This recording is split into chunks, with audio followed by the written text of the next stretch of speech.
listening me? Okay, that's good. Good evening, everybody. Good evening. So, start with मुझे ये बताइए, क्या मैंने आप लोगों को कुछ होमवर्क दिया था? क्या मैंने आप लोगों को होमवर्क दिया है कुछ? Objective worksheet. Okay. Bhuvesh Jain, you are saying नहीं दिया है and everybody is saying objective worksheet दिया है. You were sleeping last class. Bhuvesh, फिर मैं गलत हूँ. तो तुमने होमवर्क नहीं किया भुवेश. चलो, we will start with the discussion of objective worksheet. Objective worksheet discussion करते हैं. कुछ क्वेश्चंस बढ़िया हैं बेटा उसमें, और हम जब डिस्कशन करेंगे तो उसमें आपको सीखने को मिलेगा. स्टार्ट विद बेटा ऑब्जेक्टिव वर्कशीट. कोई क्वेश्चन पूछना हो तो. क्वेश्चन नंबर 23 पूछा गया है, 5th पूछा गया. Okay, start with the 5th question बच्चों, and start with the first question. Okay, चलो start with the first one. पहला भी पूछ लिया है.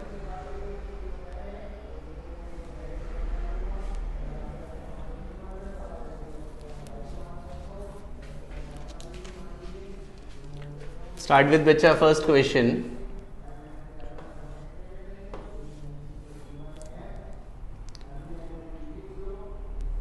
A wheel of mass m, radius a, moment of inertia इतना, angular velocity omega up the rough inclined plane theta, distance traveled by up in the up its plane is. Okay.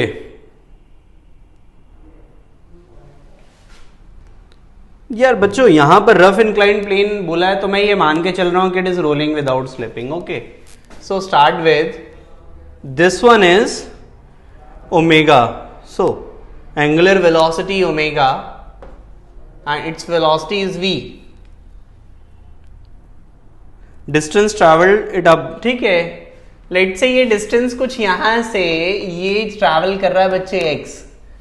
ये x travel कर रहा है, this is theta. ठीक है, अगर ये length इसने x ट्रैवल किया तो ये हाइट कितनी होगी ये बताओ मुझे. Can we write h upon x is equal to sine theta. That means the value of h should be x sine theta. ये होगा. और इसके बाद मैं एनर्जी कंजर्वेशन करूंगा. मैं एनर्जी कंजर्वेशन कर रहा हूं कि यहां से जब ये यहां पहुंचेगा तो इसकी वेलोसिटी 0, एंगुलर वेलोसिटी भी 0. तो half mv square half I omega square is equal to mgh. Half omega square is equal to mgh. h की वैल्यू ये रखना. और एक इक्वेशन और है, that is v is equal to R omega. ये भी यूज करना बच्चे. ठीक है, मेरे ख्याल से इससे आंसर आ जाएगा बेटा. You will get this one surely. Which one? जिसने भी पूछा था बेटा first question, Tanish. Okay, so after this one, question number 5 that is asked. Question number 5, moment of inertia. अरे नहीं यार बच्चे, 5th वाले सवाल ये moment of inertia नहीं पूछना था. ये सवाल होने वाले हैं. अब देखो, moment of inertia पे बहुत बात की है और पूरे के पूरे एक असाइनमेंट बना के दिया था. मुझे याद है moment of inertia जो सुरेश सर ने डिस्कस भी किया था. तो आई वॉज एक्सपेक्टिंग कि तुम लोग को moment of inertia बहुत अच्छे से याद हो. चलो, 5th वाला था. A moment of inertia of a disk about an axis tangentially and parallel to the surface be I, and what will be the moment of inertia about the axis tangential but perpendicular to the surface? ये वाला है I दे रखा है ये. ठीक है, कोई बात नहीं बेटा, ये बहुत सीधा सवाल है यार बच्चे. I इज इक्वल टू ये जो वैल्यू इसके अबाउट आती है, डिस्क की वैल्यू इसके अबाउट. बेटा प्लेन वाला है, mr स्क्वायर बाई 4 आता है ये. तुम अगर याद करो, इस एक्सेस के अबाउट जो डिस्क का मोमेंट ऑफ इनर्शिया आता है which is mr square by 4 और पैरेलल एक्सिस थ्योरम. तो मैं लगाऊंगा mr square by 4 plus mr square. तुम अगर याद करो, इस एक्सेस के about moment of inertia mr square by 4 होता है प्लेन में, और पैरेलल एक्सिस थ्योरम से मैंने ये एक्सेस के अबाउट मोमेंट ऑफ इनर्शिया निकाल दिया एंड इसको हमने आई ले लिया. ठीक है, ये आई हो गया. उसके बाद देखिए, ये तो आई हो गया. आपसे पूछा है इसके अबाउट मोमेंट ऑफ इनर्शिया. इसके अबाउट मान लीजिए moment of inertia I dash है, ये moment of inertia I dash है. ठीक है, ये मोमेंट ऑफ इनर्शिया अपना आई डैश है, तो आई डैश की वैल्यू देखिए ना बच्चे, इसके अबाउट मोमेंट ऑफ इनर्शिया होता है mr²/2, और ये पैरेलल थ्योरम, तो ये क्या आ जाएगा mr²। आप डिवाइड कर देना बेटा, you will get a relation between I and I dash. ठीक है बच्चे, you will get a relation between I and I dash. जिसने भी पूछा है बेटा, ये कौन है, ये 5th वाला बेटा जिसने भी पूछा, ठीक है बच्चे, तो बेटा इससे निकल आएगा। Go through that 6th one. 6th question देखना बेटा। हाँ 6th क्वेश्चन ठीक ठाक है, इसे देखना जरा, ये कंसेप्ट आपके लिए मे भी नया हो सकता है, तो 6th क्वेश्चन थोड़ा ध्यान भी रखिएगा इसका, क्योंकि इसको ऐसा क्वेश्चन हम लोगों ने किया नहीं है क्लास में अब तक। आई होप बच्चे ये नोट कर लिया होगा तुमने। मैं 6th क्वेश्चन पे जा रहा हूं। ओह सॉरी, 6th क्वेश्चन पे जा रहा हूं मैं। कभी भी ऐसी सिचुएशन हो ना, ये ऐसी सिचुएशन है लेट से, तो तुम सबसे पहले कॉम्पोनेंट करो बेटा। ये हो गया तुम्हारा VA cos theta, I beg you pardon, this is sine theta actually, this is actually बेटा sine theta. So VA sine theta, VA cos theta. Similarly, we are going for, it should be theta A particularly. Okay, ये हो जाएगा VB cos theta B, VB sin theta B, like this way. Okay. अब जैसे आपसे क्या बोला है, this is A and this is B। कभी भी अगर ऐसा हो, आपसे क्या पूछ रहा है, angular speed of A with respect to B, with respect to B, with respect to B, तो मैं सबसे पहले विद रिस्पेक्ट टू बी जा रहा हूं। ये विद रिस्पेक्ट टू बी, ये रेस्ट में हो गया। इसकी वेलोसिटी क्या होगी बेटा, इसकी वेलोसिटी होगी VA sine theta A minus VB sine theta B। ये वेलोसिटी होगी y में, और x में वेलोसिटी होगी VA cos theta A minus VB cos theta B। You will get this one. Okay, ये रेस्ट में है पॉइंट और ये वेलोसिटीज हैं, और तुम्हें इसके अबाउट एंगुलर वेलोसिटी निकालनी है। तो बेटा एंगुलर वेलोसिटी के लिए रिस्पॉन्सिबल होता है ये वाला कंपोनेंट। हमेशा ध्यान रखिए, एंगुलर वेलोसिटी के लिए रिस्पॉन्सिबल होता है ये रेडियस के परपेंडिकुलर वाला कंपोनेंट, ये रेडियस और ये परपेंडिकुलर कंपोनेंट। तो मैं यहां इस पॉइंट के अबाउट जो ओमेगा लिखूंगा ना, वो ओमेगा आएगा यहां से, you will write VA sine theta A minus VB sine theta B upon separation. ये सेपरेशन बेटा कितना है, R। ठीक है। हाँ बस एक बात का ध्यान रखना, ये बेटा मॉड लगा देना चाहिए मुझे यहाँ पे मुझे मॉड लेना चाहिए। जानते हो क्यों? अब तुम्हें समझ आ रहा होगा, मुझे पता नहीं है पॉजिटिव होगा कि नेगेटिव होगा, इसलिए मैंने मॉड लगाया ऊपर वाले में। ठीक है, are you getting this thing बच्चों? आयुष, आई होप तुम्हारा डाउट क्लियर हो गया हो।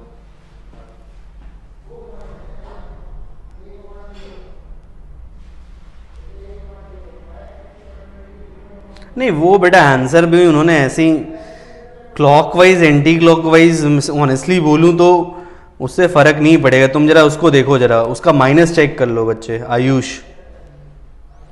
आयुष बेटा उससे कोई, बिल्कुल तुम्हारी बात से मैं एग्री कर रहा हूँ। एक्चुअली मैंने जैसे लिखा है उसमें ये आ रहा है, उसने उल्टा लिखा हुआ है, तो मेरे हिसाब से अगर मैंने ये रखा, साइन अपने आप ही एडजस्ट करेगा।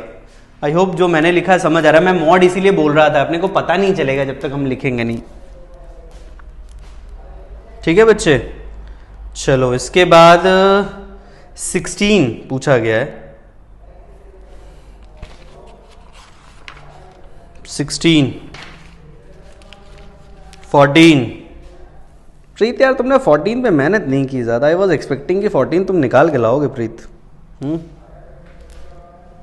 प्रीत गहलोत तुमने 14 पे कोशिश कम की लग रहा। प्रीत स्टिल आई एम एक्सपेक्टिंग कि तुम 14 करके लाओ। 14 इतना मुश्किल नहीं है बच्चे। मेरी बात सुन रहे हो प्रीत? तुम प्रीत गहलोत तुम एक बार और कोशिश करो बच्चे, ये निकालने वाला सवाल है, मतलब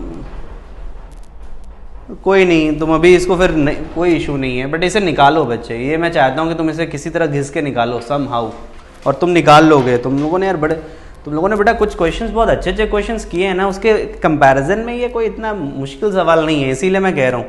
अगर मुझे एक्सपेक्टेशन नहीं होती ना कि तुम निकाल पाओगे तो मैं बोलता है भी नहीं, बट क्या कर सकते हो, डोंट वरी। मैं अभी भी कह रहा हूँ कि इसे और कोशिश करना, you can, surely you can बच्चे, ठीक है। ओके 16 में अच्छा सवाल है। 16 किसी ने सॉल्व किया है क्या बच्चों, मुझे ये बताओ, 16 किसी ने किया है क्या, किसी ने सॉल्व किया है क्या 16 क्वेश्चन?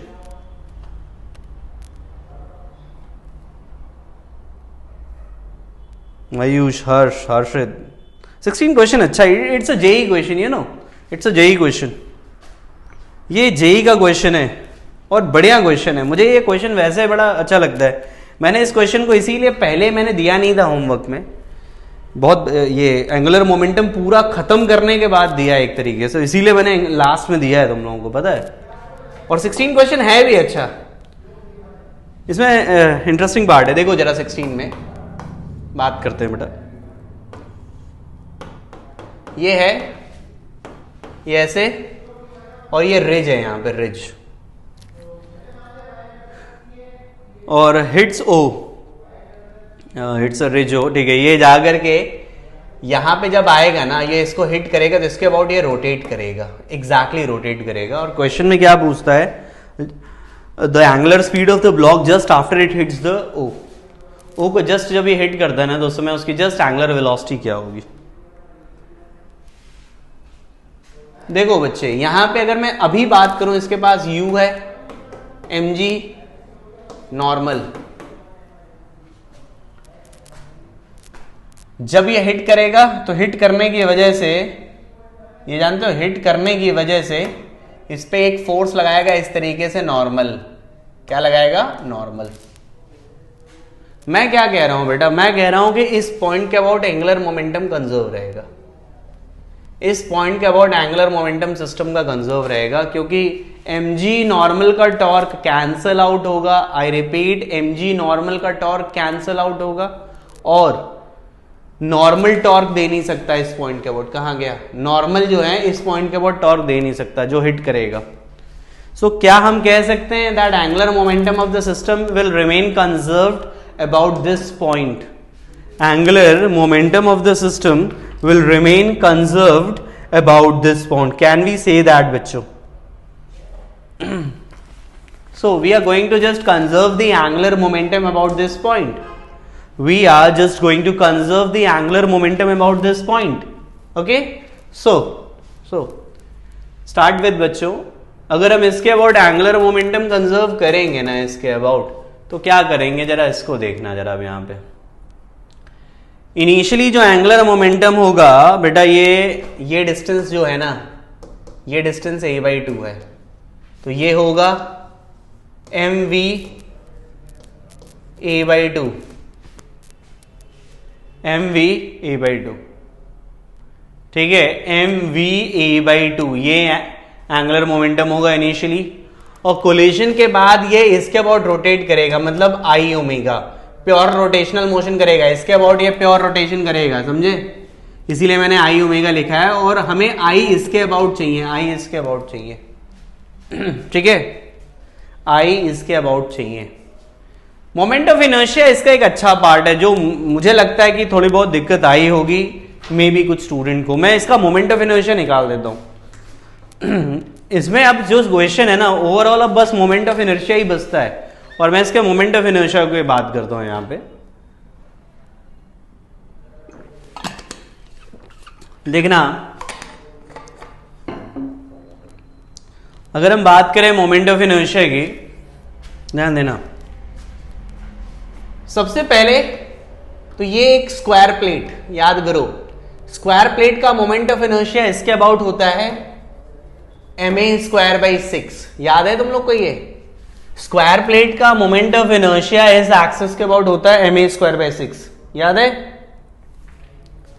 अब हमें क्या करना है, एक क्यूब है, सुनते रहना मेरी बात बच्चों, एक क्यूब जिसका मोमेंट ऑफ इनर्शिया इसके अबाउट निकालना है, एक क्यूब है जिसका मुझे पहले मोमेंट ऑफ इनर्शिया उसके सेंटर ऑफ मास के अबाउट निकालना है, ऐसे। ठीक है, मैं क्या कर रहा हूं, पहले मैं ये कैलकुलेट करने जा रहा हूं। उसके लिए मैं क्या कर रहा हूं बच्चे, यहां पर मैं डिफरेंशियल एलिमेंट ले रहा हूं। डिफरेंशियल एलिमेंट होगा इस तरीके का एक रेक्टेंगुलर प्लेट, इस तरीके का रेक्टेंगुलर प्लेट, ये ऐसे तुम देख लो जरा, रेक्टेंगुलर प्लेट, समझे? डिफरेंशियल एलिमेंट ऐसे मैंने रेक्टेंगुलर प्लेट ली जिसका मास मैंने लिया डीएम, जिसका मास मैंने क्या लिया बेटा, डीएम। समझ आया? इसका मास मैंने ले लिया डीएम। ओके, और जरा ध्यान देना, एक मिनट बेटा जरा ध्यान देना। अभी मैंने जब ये रेक्टेंगुलर प्लेट था, सॉरी रेक्टेंगुलर नहीं, square plate, I repeat square plate, square plate का मोमेंट ऑफ इनर्शिया m²/6 था। तो क्या मैं कह सकता हूं यहां पे कि इसका मोमेंट ऑफ इनर्शिया जो आएगा वो आएगा इंटीग्रल dm a²/6। क्या मैं लिख सकता हूं ये इंटीग्रल dm a²/6, और इसमें a²/6 कॉमन आ जाएगा, a²/6 कॉमन आ गया और integral dm। So the value you will get m, dm की वैल्यू क्या आ जाएगी, m a²/6, m a²/6। मतलब मेरा ये कहना है कि इस एक्सिस के अबाउट जो ये क्यूब है ना, इसका मोमेंट ऑफ इनर्शिया भी कितना आएगा, m a²/6। Is that clear? और अगर इतना क्लियर होता है ना बच्चों, तो फिर इतनी कोई मेहनत है नहीं। अब देखो, क्योंकि हमें इस लाइन के अबाउट, इसके अबाउट मोमेंट ऑफ इनर्शिया चाहिए, इसके अबाउट, और इसके अबाउट मैंने अभी निकाल के दिया है तुम्हें कितना, m a²/6। तो ये देखो जरा, m v a/2 should be equal to omega और मोमेंट ऑफ इनर्शिया। एक तो हो गया m a²/6 प्लस इसके अबाउट हो गया m a²/6, और ये पैरेलल एक्सिस थ्योरम लगाएंगे यहां से यहां के बीच में। तो पैरेलल एक्सिस थ्योरम कितना होगा बताओ, पैरेलल एक्सिस थ्योरम m, बेटा ये डिस्टेंस जानते हो, a/√2 का स्क्वायर, a/√2 का स्क्वायर, ये एग्जैक्टली आएगा बच्चे। समझ आ रहा है ये? और ये आएगा, और तुम इस इक्वेशन से एग्जैक्टली ओमेगा कैलकुलेट कर सकते हो। You can calculate omega from this equation. So जिस बच्चे ने पूछा था ये सवाल, क्या उसको क्लियर है बेटा? 16 लक्षित अग्रवाल। क्वेश्चन वैसे अच्छा है बच्चों ये क्वेश्चन मतलब ठीक क्वेश्चन है, एग्जैक्टली जेई में आया हुआ सवाल है बेटा, आईटी का सवाल है, ये एडवांस में आया हुआ है, और it's a good question. I still repeat, it's a good question. ठीक है, चलो नेक्स्ट वन बच्चों। बेटा मुझसे अपने क्वेश्चन डालते चले जाओ, क्योंकि बहुत ऊपर चला जाता है चैट, तो मुश्किल होता है। 20 सेकेंड पूछा गया मेरे से, 20 सेकेंड।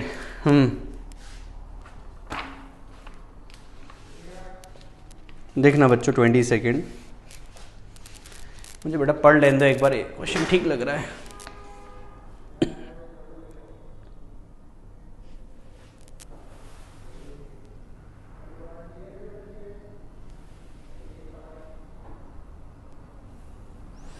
सेकेंड में क्यों प्रॉब्लम आया बेटा तुम्हें तनिष, मुझे समझ नहीं आ रहा। ऐसे क्वेश्चंस हमने किए हैं बच्चों, देखो जरा 20 सेकेंड में ऐसे क्वेश्चंस हमने अभी रिसेंटली किए हैं। देखो मैं बताता हूँ, तुम्हें समझ आ जाएगा, याद आ जाएगा, इनफैक्ट सही बोलूँगा।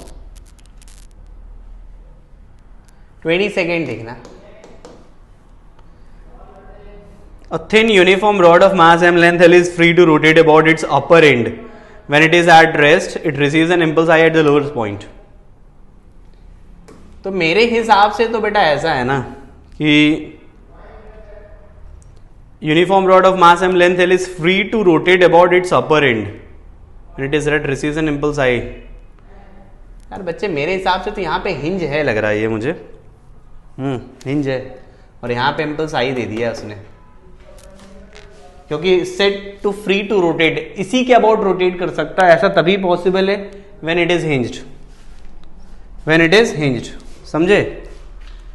और अगर ऐसा है तो फिर तो अब देखो ये आई लगाया तुमने, तो आई इसके about angular momentum, angular impulse की इक्वेशन ले लो, I into L is equal to, इसके अबाउट बेटा क्या करोगे, M L square by 3 into omega, तो इसके अबाउट ओमेगा आ जाएगा। और सेंटर ऑफ मास की वेलोसिटी पूछता है तो तुम डायरेक्टली क्या लिख देना बेटा, ओमेगा एल बाई 2। मेरे हिसाब से तो इससे आ जाएगा बेटा। काइनेटिक एनर्जी पूछता है तो काइनेटिक एनर्जी तुम एक काम कर देना, half I omega square M L square by 3 half I omega square, इसके अबाउट एंगुलर ये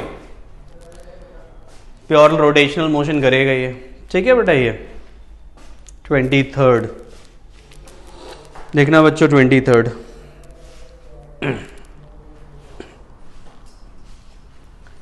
we are just talking about the 23rd question. एक मिनट बेटा मैं पढ़ लूं।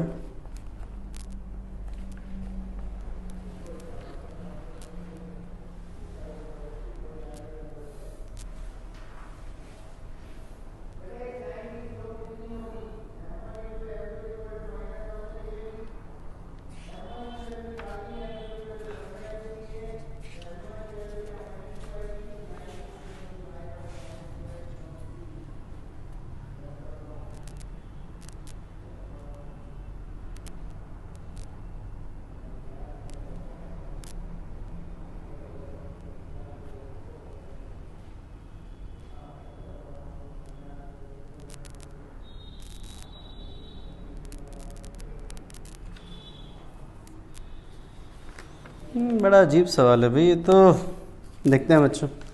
कह रहा man spinning in free space can change the moment of inertia of the body by changing its shape. In this process वो अपना मोमेंट ऑफ इनर्शिया बदल रहा है।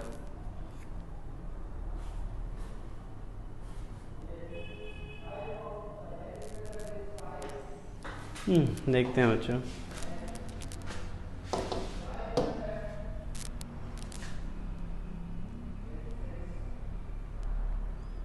इस पूरे प्रोसेस में 23rd में can we say that angular momentum conserve रहेगा ये, और एनर्जी क्या होगा बेटा, हाफ आई ओमेगा स्क्वायर होगा, ये होगा हाफ आई ओमेगा स्क्वायर, ठीक है। जस्ट अ सेकंड बेटा, अगर मैं यहाँ से ओमेगा एलिमिनेट करूँ तो ओमेगा होगा L upon I E half I omega हो गया एल अपॉन आई,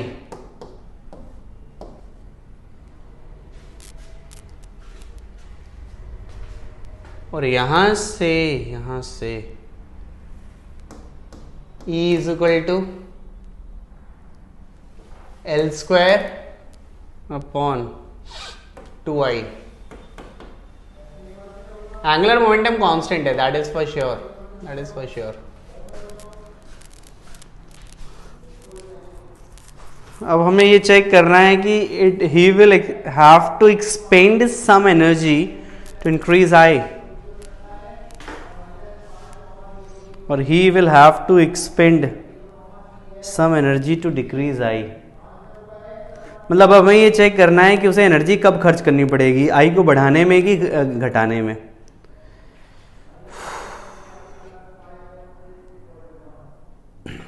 मान लीजिए I इंक्रीज होता है, डिक्रीज जो भी इंक्रीज हो रहा है, लेट से जैसे I अगर बढ़ता है, अगर आई बढ़ता है तो एनर्जी कम होती है, अगर आई बढ़ता है तो ई की वैल्यू कम होती है, ठीक है, एनर्जी की वैल्यू कम होती है। और अगर आई घटता है तो ई की वैल्यू क्या होती है, डिक्रीज होती है ना। आई अगर घटता है तो ई की वैल्यू इंक्रीज होती है, आई बढ़ता है तो ई की वैल्यू डिक्रीज। ओके।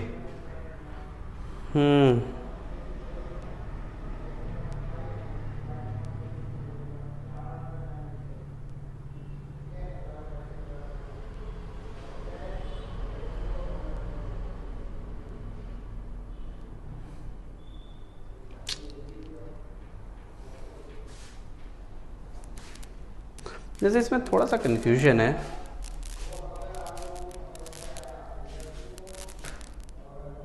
ठीक कह रहे हो हर्ष लोहिया। प्रॉब्लम क्या है बेटा इसमें? अच्छा,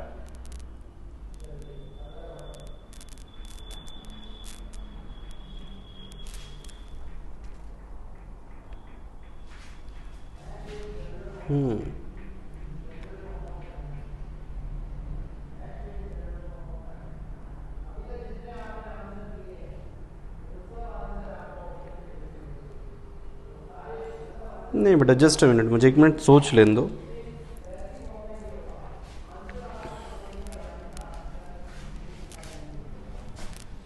जैसे आई अगर इंक्रीज हुआ, I is increasing,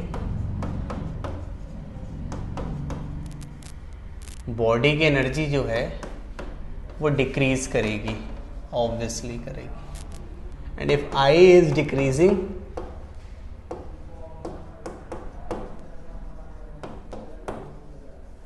if I is decreasing, E will increase, E will increase।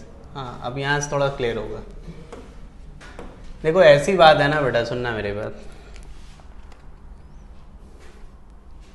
पहली बात तो ये बेसिकली काइनेटिक एनर्जी है, जब वो बॉडी रोटेट कर रहा था उस समय की काइनेटिक एनर्जी है, ठीक है। और जब वो एनर्जी इंक्रीज डिक्रीज की बात कर रहा है ना, तो वो काइनेटिक एनर्जी की बिल्कुल भी बात नहीं कर रहा, वो इस एनर्जी की बात ही नहीं कर रहा। वो बेसिकली एक तरीके से हम कह सकते हैं कि जो हमें बॉडी को वर्क करना पड़ेगा ना, मोमेंट ऑफ इनर्शिया को चेंज करने में, वो बॉडी के वर्क की बात कर रहा है, बॉडी की एनर्जी की बात कर रहा है। मेरी बात सुनना, वो बॉडी की एनर्जी की बात कर रहा है, क्योंकि एंगुलर मोमेंटम अगर कंजर्व रह रहा है और काइनेटिक एनर्जी बढ़ घट रही है, तो वो एनर्जी कहीं से तो आएगी। Energy can neither be created nor be destroyed, लेकिन कहीं से तो आएगी। अगर बढ़ रही है तो कहीं से बढ़ रही है, और घट रही है तो कहीं तो दूसरी जगह भी जाएगी। तो अगर मैं बोलूं कि आई अगर हमने बढ़ाया और ई डिक्रीज हुआ, ई डिक्रीज हुआ, तो जो बॉडी की एनर्जी है ना, अगर मेरी बात सुनना, इसमें जैसे पहला पार्ट कह रहा है कि he will have to do expand some energy to increase I, body को कुछ काम करना पड़ेगा आई को इंक्रीज करने के लिए। तो ऐसा नहीं हो रहा ना, क्योंकि आई इंक्रीज हुआ तो काइनेटिक एनर्जी डिक्रीज हो गई। तो काइनेटिक एनर्जी अगर डिक्रीज हो गई तो बॉडी को तो कोई काम ही नहीं करना पड़ा ना, उसको तो एक तरीके से एनर्जी मिल गई, उसे काम नहीं करना पड़ा, उसके ऊपर काम हो गया, वर्क हो गया। जबकि इस केस में क्या हुआ, आई डिक्रीज हुआ, आई डिक्रीज हुआ तो बॉडी की काइनेटिक एनर्जी इंक्रीज हुई, बॉडी की काइनेटिक एनर्जी इंक्रीज हुई। काइनेटिक एनर्जी कहां से इंक्रीज हुई, बॉडी ने वर्क किया होगा तब जाकर के इंक्रीज होगी। तो बॉडी को वर्क करना पड़ा, बॉडी को एनर्जी स्पेंड करनी पड़ी इस आई को क्या करने में, डिक्रीज करने में। तो ये वाला हिस्सा बिल्कुल सही है कि आई डिक्रीज करेगा तो उसमें बॉडी को वर्क करना पड़ेगा, एनर्जी कुछ खर्च करनी पड़ेगी। और यही बात उसने बी पार्ट में बोली है। यही पार्ट उसने बी पार्ट में बोली है। इज दैट क्लियर बच्चे? मेरे ख्याल से नीलेश कुमार तुम भी यही सोच ही रहोगे, तुमने वैसे जवाब तो दिया है मुझे। बच्चों सोच लो मैंने क्या बोला है। तुमने बड़ा हाइपोथेटिकल से सवाल पूछा है, एक मिनट।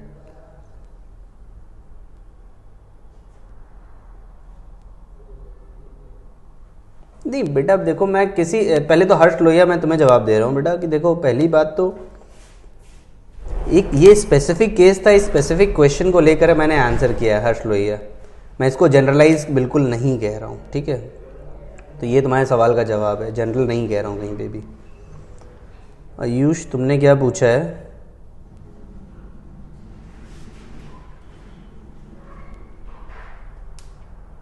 बेटा मैं ऐसे जनरल आंसर नहीं कर पाऊंगा आयुष, तुमने भी जो क्वेश्चन पूछा ना उसे जनरलाइज करने की बात की है, which is a very difficult one. But हाँ, कंसेप्ट वाइज इस क्वेश्चन में कोई कमी नहीं जो मैंने सॉल्यूशन बोला है, और यही बात मैं हर्ष लोहिया तुम्हें भी कह रहा हूँ बेटा, एज ए कंसेप्ट ये बिल्कुल भी गड़बड़ नहीं है। ठीक है बच्चे, वो क्वेश्चन कैसे फ्रेम हो करके पूछा जाएगा वो उस हिसाब से हम जरूर जवाब दे सकते हैं, बट हाँ ये concept wise absolutely this is perfect. ठीक है बच्चे, Ayush same thing, same answer for you also.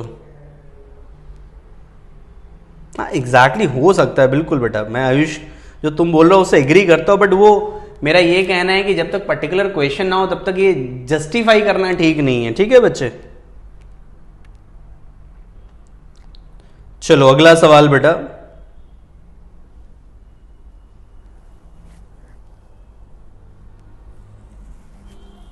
It may be Manish, it may be, बिल्कुल तुम सही कह रहे हो। 28 एंड 30th, देखो 28 पहले करते हैं।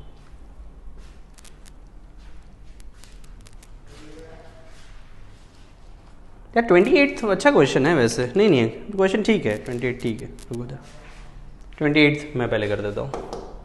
अगर मैं 28 की बात करूँ, सॉरी, अगर मैं 28 की बात करूँ बेटा,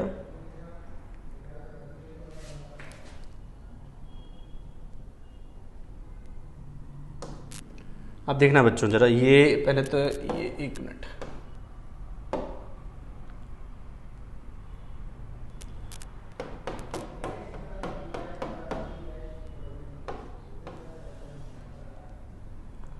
and this is n, okay, this is n, ये कहानी है, ये v which is equal to omega R, okay, and this is p, ठीक है, सब कुछ दे रखा है, and this is the omega actually.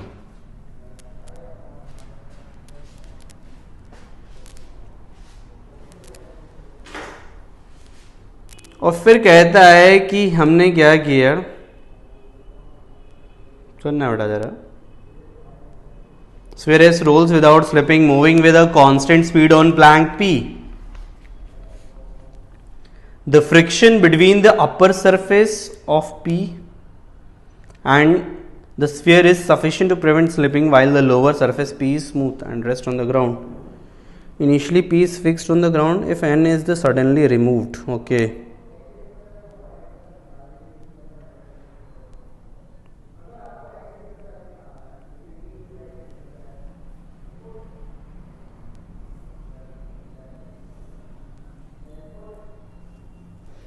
यार बच्चे बड़ा सही सवाल है, मेरे हिसाब से तो इसमें कोई चेंज नहीं होना चाहिए। क्या दिया answer, motion of S and P will stretch, D part होना चाहिए मेरे हिसाब से तो। 28 का डी दे रखा है क्या, मेरे हिसाब से तो डी होना चाहिए बेटा इसका। व्हाट दैट आंसर इज बच्चों, 28 डी, एब्सोल्युटली एब्सोल्युटली। मैं सुन लो मैं क्यों बोल रहा हूँ, पहले मैंने डी क्यों आंसर किया वो सुन लो, फिर अपने ऑप्शन को तुम जस्टिफाई करके देख लेना। एक बार जब ये बॉडी रोलिंग विदाउट स्लिपिंग शुरू हो गई ना, और v is equal to R omega hold कर गया, फ्रिक्शन एक्टिंग इज जीरो, इन दोनों के बीच में फ्रिक्शन नहीं लगेगा। सबसे पहले यही सोचना है तुम्हें कि ये फ्रिक्शन नहीं लगेगा। अब ये सोच लो क्यों नहीं लगेगा। मनीष और जिसने भी पूछा नीलेश, क्या ये तुम लोग को, ये तुम समझ पाते हो फ्रिक्शन जीरो होगा?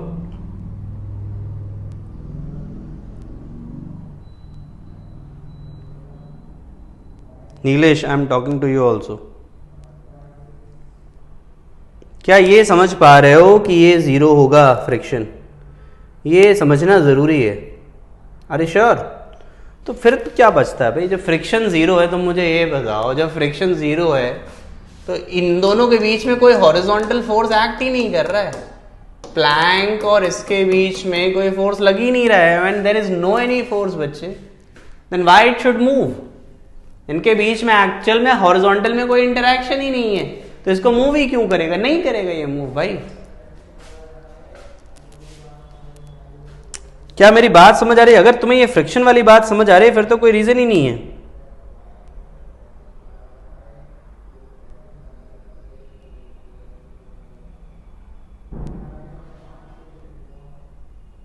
चलो कोई नहीं। ओके बच्चे, ओके मनीष, ओके। क्या मेरी बात क्लियर हो गई बच्चे, जिसने भी पूछा था? ओके, कोई बात नहीं बेटा, तो होता है कई बार। चलो 30 हो गया भाई आयुष तुमसे। और कोई सवाल बचा है बेटा जो दिया हो मैंने और तुमसे नहीं हुआ है? बच्चों और कोई सवाल है जो मैंने दिया है और तुमसे नहीं हुआ है? 30 का ए।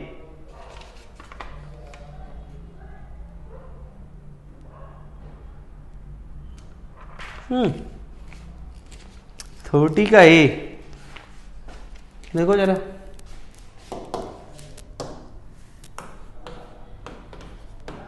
थर्टी का ए,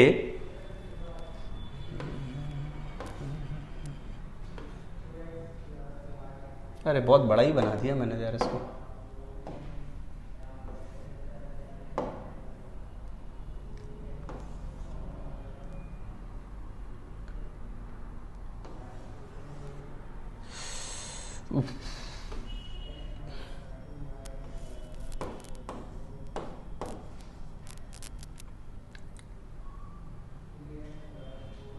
और ये कह रहा है कि acceleration of the block B is double the acceleration of centre of D. आसान है यार बच्चे, ये देखो ए, ये अल्फा, ठीक है। तो यहाँ पे कंडीशन ऑफ नो स्लिपिंग लगाओ, ये आएगा a is equal to r alpha, यहाँ पे कंडीशन ऑफ नो स्लिपिंग।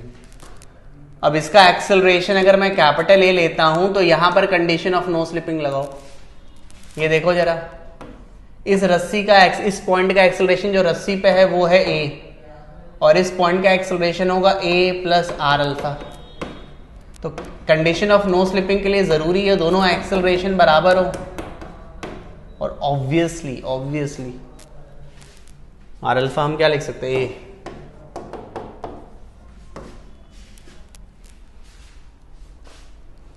नहीं नीलेश कुमार, ऐसा जरूरी नहीं है।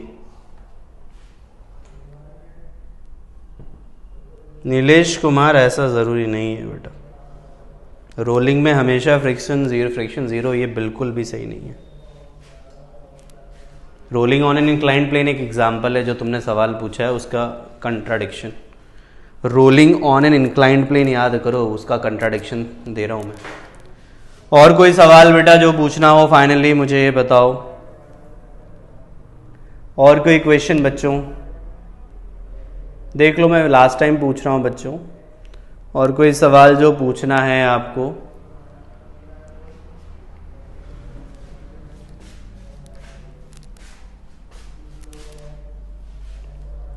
अरे श्योर बेटा, किसी को नहीं पूछना है? देख लो बेटा, देख लो, किसी का मिस हो गया तो पूछ लो, क्योंकि बहुत सारे क्वेश्चन तुम लोग डालते हो, कई बार नहीं विजिबल होता है ये चैट में, कई बार इतनी जल्दी जल्दी मैसेजेस आते हैं, विजिबल नहीं होता है इसलिए, ठीक है। चलो तो अगर हम लोग बात करें बेटा यहाँ से, अब देखिए आज की क्लास में मुझे एक सेक्शन ऑफ क्वेश्चन कराने हैं अभी बच्चे, एक सेक्शन ऑफ क्वेश्चन मुझे कराने हैं, एब्सोल्युटली एक सेक्शन ऑफ क्वेश्चन मुझे कराने हैं, और वहां से तुम्हें कुछ नया सीखना है। मैंने कुछ क्वेश्चन छोड़े भी थे, इसीलिए तुम देखो तो पूरे क्वेश्चन नहीं दिए थे मैंने। अब तुम जरा एक काम करो, ऑब्जेक्टिव वर्कशीट का क्वेश्चन नंबर 26 करो, page number 41 question number 26, page number 41 question number 26।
निकालो इक्वेशन। ये भी जेई का क्वेश्चन है, पता है तुम्हें?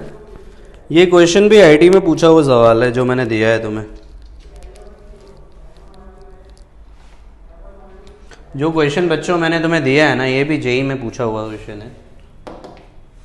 और इस क्वेश्चन में एक स्पेसिफिक सेक्शन है जो मुझे बताना है, स्पेसिफिक थ्योरी है।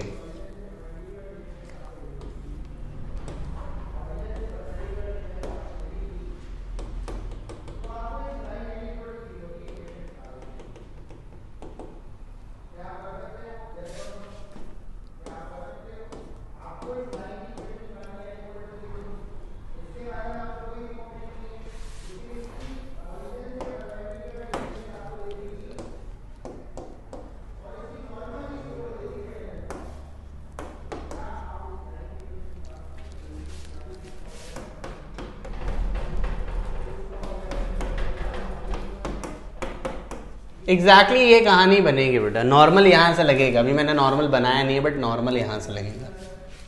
ठीक है, यहां पर देखो बच्चे, mg और f टॉर्क दे नहीं सकता है इसके अबाउट।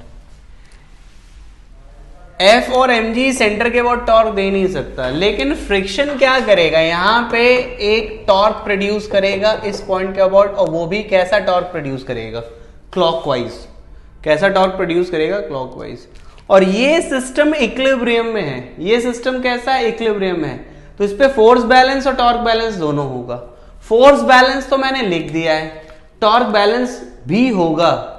और टॉर्क बैलेंस करने के लिए नॉर्मल को सेंटर पे नहीं लगा सकते, नॉर्मल को शिफ्ट होना पड़ेगा डाउनवर्ड, जिससे कि ये नॉर्मल एक एंटी क्लॉकवाइज टॉर्क प्रोड्यूस करके इस फ्रिक्शन के क्लॉकवाइज टॉर्क को कैंसिल कर सके। क्या ये पूरा समझ आया बच्चे? क्या ये पूरी बात समझ आई बेटा आप सभी लोगों को कि यहां पर एन टॉर्क क्यों प्रोड्यूस कर रहा है? That N will produce torque. बेटा मैंने बस इतनी लाइन बोली कि इक्विलिब्रियम है, फोर्स बैलेंस टॉर्क बैलेंस होगा। फोर्स बैलेंस ये है, टॉर्क बैलेंस में समस्या ये आई कि ये एफ और एमजी टॉर्क दे नहीं रहे थे सेंटर के अबाउट, ये दे रहा था। तो इसके टॉर्क को बैलेंस करने के लिए नॉर्मल को नीचे शिफ्ट करना पड़ेगा, क्योंकि ये क्लॉकवाइज टॉर्क दे रहा है, तो इसको एंटी क्लॉकवाइज टॉर्क देना पड़ेगा।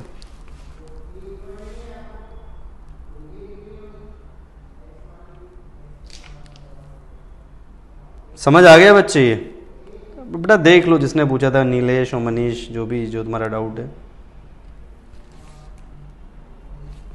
ठीक है बच्चे, अब देखो जरा, यहां पे आपको एक नई चीज सीखने को मिली है कि नॉर्मल शिफ्ट हो रहा है। जनरली तो हम लोग अगर बात करें ना, ऐसे रखते थे, ये सेंटर से mg और सेंटर से ही नॉर्मल लगा रहे हैं। ठीक है, सेंटर से ही क्या कर रहे हैं? नॉर्मल लगा रहे हैं। तो सेंटर पे ही नॉर्मल लगा देते थे हमेशा, बट यहां पर देखो नॉर्मल सेंटर से नहीं लगाया, और नॉर्मल शिफ्ट क्यों किया है? Just to balance the torque, just to balance the torque. Normal shift क्यों हुआ है? टॉर्क को बैलेंस करने के लिए ही शिफ्ट हुआ है। ठीक है बच्चों, और ऐसे कई बार होगा जब टॉर्क को बैलेंस करने के लिए नॉर्मल को शिफ्ट होना पड़ेगा, और यही चीज यहां पे नई बात थी जो मेरे को बतानी थी। और इसी कंसेप्ट से इंस्पायर्ड मैं एक क्वेश्चन और लेने जा रहा हूं बच्चों, इसी कंसेप्ट से इंस्पायर्ड मैं एक क्वेश्चन और लेने जा रहा हूं, आप उसे देखिएगा। और बड़ा अच्छा क्वेश्चन है जो मैं लेने जा रहा हूं। ये एक क्यूब है, या क्यूबॉइड है, सॉरी, ये क्यूबॉइड है। ठीक है बच्चे, ये क्यूबॉइड है, यहां पे फ्रिक्शन है, ये एक F लगाया, तुम एक मान लो कि ठीक है, ये 10 न्यूटन का एक फोर्स लगाया, 10 न्यूटन का, इसको F ले लो। चलो, ये हमने एक F लगाया, मैं जनरल कर देता हूं, ये एक फोर्स F लगाया, इसका मास m है, ये हाइट तुम्हारा h है, ये लेंथ a है। और क्वेश्चन में एक बात बड़ी स्पेसिफिक बोली हुई है कि this body will not slip at all. This body will not slip at all, ये बॉडी स्लिप ना करके डायरेक्ट टॉपल करेगा. This body will not slip, this body will topple. I repeat, इस फोर्स की वजह से ये बॉडी स्लिप नहीं कर सकती. Friction is sufficient to prevent slipping. Friction is sufficient to prevent slipping. Okay, और ये जो फोर्स है वो इस बॉडी को टॉपल करना चाहता है, टॉपल करेगा. ठीक है, तो क्वेश्चन ये है कि what is the minimum value of F so that this body will topple. What is the minimum value of B, sorry, what is the minimum value of F so that this body will topple. ठीक है,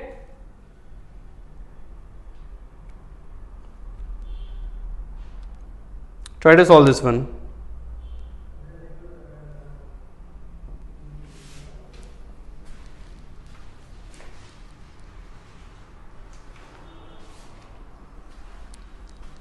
अनिमेश पायल 26 का B में क्या problem है बेटा? Horizontal में acceleration 0 है, इसलिए f is equal to n होगा. अनिमेश, हॉरिजॉन्टल डायरेक्शन में एक्सेलरेशन 0 है, so in horizontal direction net force should be 0. That's why f is equal to N.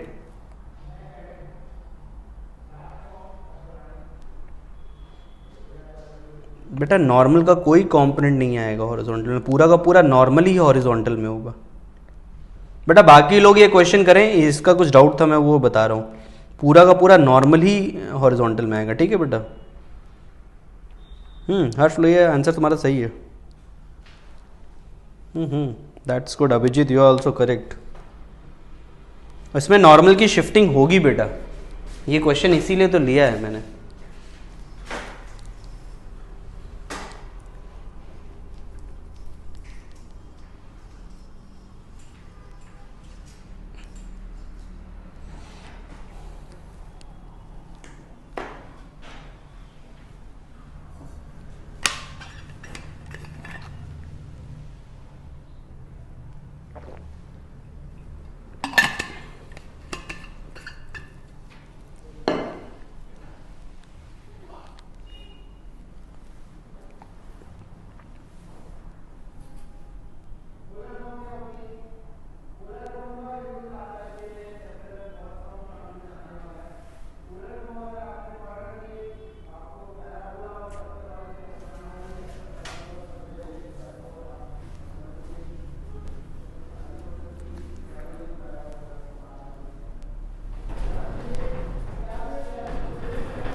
Exactly Harish Lohia.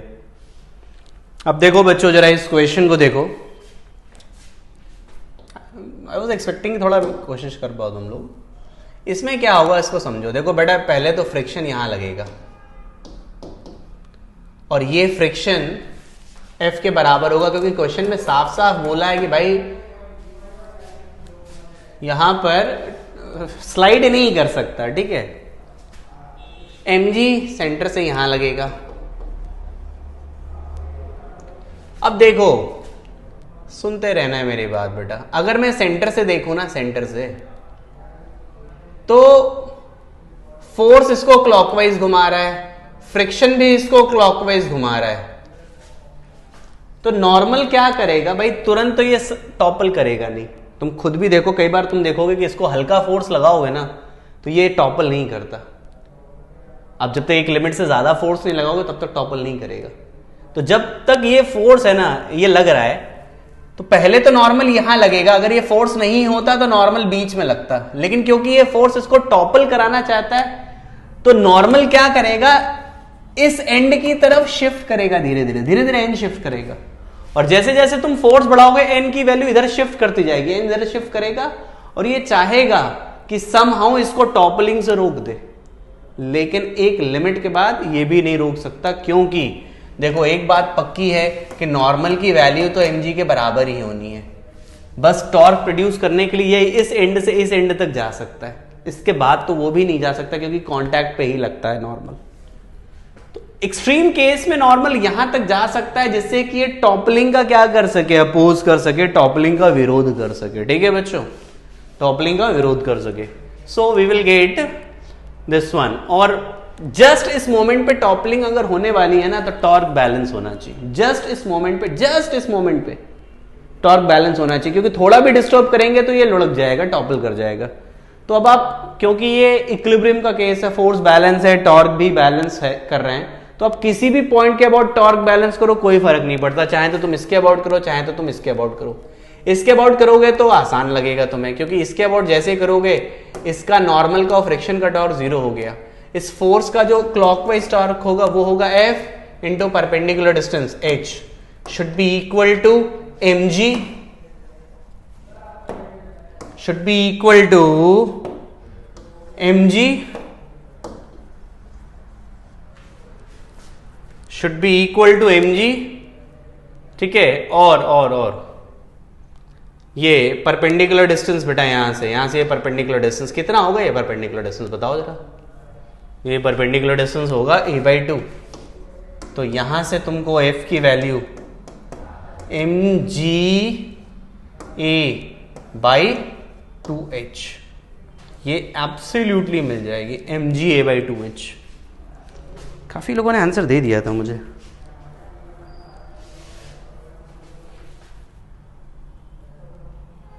क्या मेरी बात बच्चों समझ आ गई तुम लोगों को, ये बता दो मुझे, जस्ट टेल मी, क्या ये पूरी बात क्लियर हो रही है? आप अच्छे से सोच लो बेटा, मैं इसमें कुछ भी नया ऐड सबट्रैक्ट नहीं कर रहा हूं।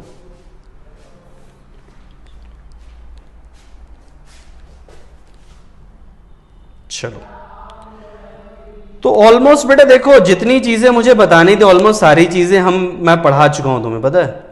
इसमें एक तरीके से ऑलमोस्ट जितनी भी चीजें मुझे बतानी थी ना वो सब मैंने पढ़ा दी हैं।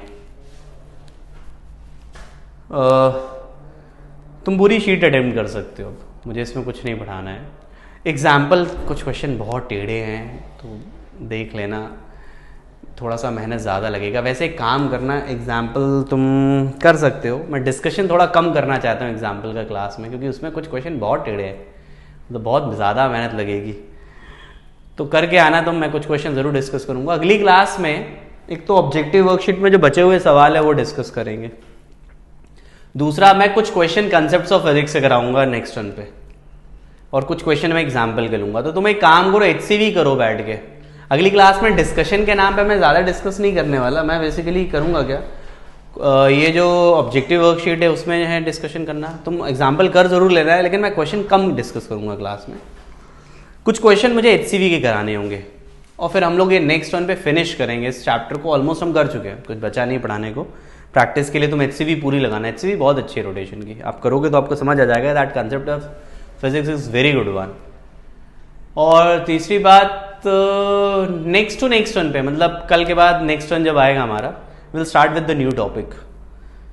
और बड़ा अच्छा लगेगा तुम्हें जब न्यू टॉपिक जाओगे तुम, क्योंकि we will start with the properties of matter. You know, properties of matter बड़ा अच्छा लगेगा, क्योंकि बहुत आसान सा चैप्टर है और हम डिफ़िकल्टी एक हद तक ख़त्म कर चुके हैं, मेजर सेक्शन ख़त्म कर चुके हैं। और मैंने तुम्हें शायद कई बार बोला होगा कि रोटेशन एक तरीके से हम सबसे मुश्किल हिस्सा पढ़ रहे होते हैं 11th 12th फिजिक्स का, तो एक बड़ा हिस्सा हमने ख़त्म किया हुआ है। और अगले 2 चैप्टर 3 चैप्टर जो तुम पढ़ोगे ना, तुम्हें बड़ा अच्छा लगेगा कि रोटेशन जैसे चैप्टर के बाद जब आप प्रॉपर्टीज पढ़ोगे, कैलोरीमेट्री, एक्सपेंशन, तो आप कहोगे अरे क्या मजेदार है ये तो, फटाफट खत्म हो जा रहा है ये तो यू विल लव इट। मतलब बच्चों को बहुत अच्छा लगता है जब रोटेशन के बाद जब वो लोग शिफ्ट करते हैं प्रॉपर्टीज ऑफ मैटर को पढ़ने पे, ठीक है। तो बड़ा मजेदार रहेगा। बट स्कोरिंग है, देखो मैं आपको एक बात बताऊं, टफ चैप्टर भी नंबर दिलाता है, आसान भी दिलाता है। आसान चैप्टर ज्यादा आसानी से नंबर दिलाता है। तो आगे जो मैं 2 यूनिट्स पढ़ाऊंगा, यूनिट मैं कह रहा हूँ जिसमें प्रॉपर्टीज ऑफ मैटर, जिसमें 4-5 हिस्से होंगे और दूसरा हिस्सा होगा तुम्हारा थर्मोडायनेमिक्स। ये स्कोरिंग हिस्सा है और इसके क्वेश्चंस निकलते हैं बच्चों से, मतलब जेई में ये निकलने वाला ही हिस्सा है, निकलना ही चाहिए, किसी भी तरीके से ये निकलना ही चाहिए जेई में, समझे। तो इस पर काफ़ी मेहनत करना या करेंगे हम लोग तो यू लव इट, मतलब मज़ा आएगा इसको पढ़ने में, आसान लगेगा तुम्हें, ठीक है। अब एक एक करके जो तुम लोग के सवाल है मैं जवाब दे देता हूँ। 45 तक कर लिए बेटा, मैं 45 तक करवाऊंगा नहीं, चिंता मत करो, मेरे को अंतिम के 2-3 सवाल कराने आयुष दांधी, डोंट वरी, ठीक है बच्चे। मुझे अंतिम के कुछ सवाल हैं, 2-3 जो अच्छे क्वेश्चन हैं मुझे वो कराने, डोंट वरी। 41 ईयर्स कर सकते हैं, HCV कंप्लीट कर लो और ये एग्जाम्पल्स कंप्लीट कर लो, then I will suggest you कि कर लो।